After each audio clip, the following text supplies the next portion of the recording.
काल धाराशिव जिल्ह्यातील वाशी तालुक्यातील दसमेगाव येथे अफूची लागवड झालेली आहे अशी आम्हाला एक माहिती प्राप्त झाली होती।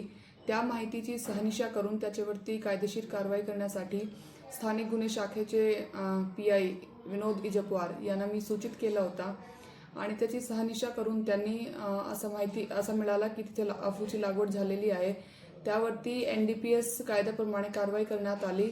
त्या कारवाईमध्ये 400 किलो अफूचे बोंड आणि फूल असे आम्हाला मिळाले, ज्याची बाजाराची किंमत कमीत कमी 72 लाख अशी आहे। त्यामध्ये पुढील कायदेशीर कारवाई चालू आहे। याद्वारे मी धाराशिव जिल्ह्यातील नागरिक यांना असं आवाहन करते की आपल्याकडे आसपास कुणी लपून छपून जर गांजेची अफूची लागवड करत असतील तर त्याची सूचना पोलीस प्रशासन यांना द्यावे। आम्ही त्यावरती नक्कीच कारवाई करू आणि आपली जी माहिती आहे ते आपली ओळख आहे ते गोपनीय ठेवण्यात येणार। थँक्यू।